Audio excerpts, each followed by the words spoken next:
رسول اکرم صلی اللہ علیہ وسلم نے، اس لیے صحیح بخاری کی روایت سمرہ بن جندب کی روایت ہے کتاب تعبیر الرؤیا کے اندر، کہ میں نے جب دیکھا ایک شخص بیٹھا تھا اور ایک شخص کے سر پہ ایک فرشتہ پتھر مار رہا تھا اور اس کو کچل رہا تھا۔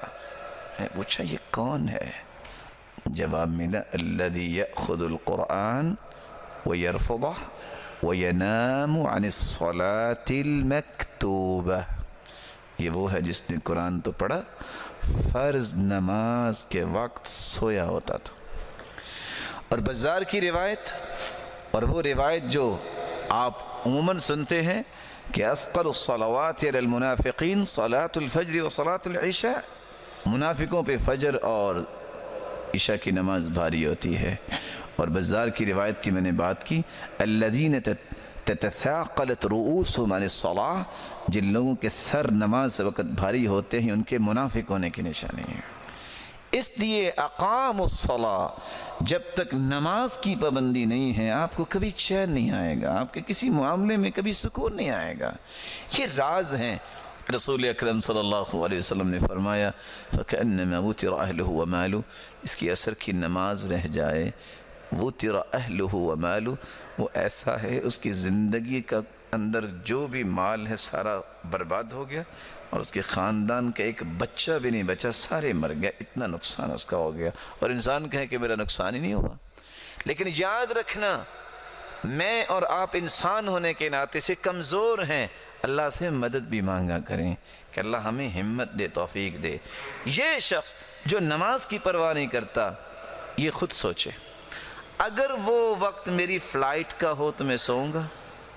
بولیں، میں نے وہاں سفر پہ جانا ہے، یا میں نے کسی ہاسپٹل میں چیک اپ کروانا ہے، میں نے کسی سے پیمنٹ لینی ہے، میں نے کوئی کام کرنا ہے، اس وقت سویا تھا؟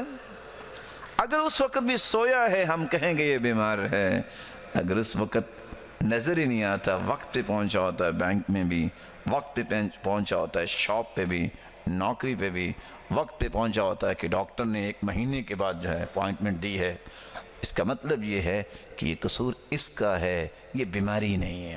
اور اسی لیے وہ شیخ سے سوال کرنے والی ماں سوال کرتی ہے کہ میں نے بہت کوشش کی ہے، بیٹے میرے جو ہے نا وہ نماز کے لیے اٹھتے نہیں۔ کہا کذبتی، جھوٹ کہہ رہی ہو۔ اب ایک عورت کو کہہ دیا جائے کہ جھوٹ کہہ رہی ہو تو وہ غصہ تو آئے گا۔ کہا میں نے کبھی جھوٹ نہیں بولا۔ کہا یہ بتاؤ اگر آپ کے بیٹے کے کمرے میں اے سی میں آگ لگ جائے کیا کرو گی؟ قالت اجرہ بعنقی، میں اس کی گردن سے کھینچ کے باہر نکالوں گی تاکہ یہ بچ جائے۔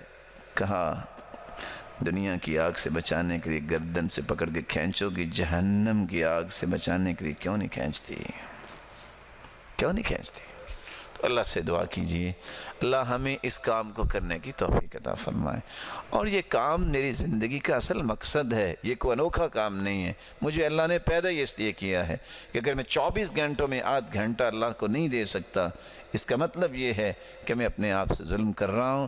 اور یہی بات حدیث قدسی بیان کرتی ہے تفرغ لعبادتی، میرے بندے عبادت کے لیے اپنے آپ کو فارغ کر لو، کم از کم اتنا وقت تو نکال لو۔ میں کیا کروں گا اس کے نتیجے میں؟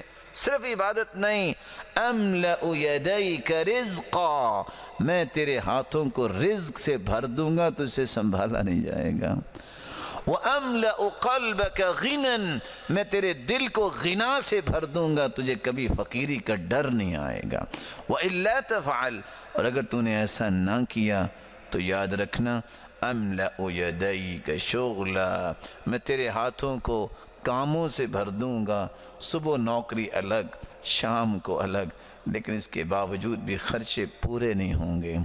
اور وَلَمْ أَسُدَّ فَقْرَكَ، اور تیری فقیری کو میں ختم نہیں کروں گا، بلکہ ہر وقت تیرا رونا ہی رہے گا۔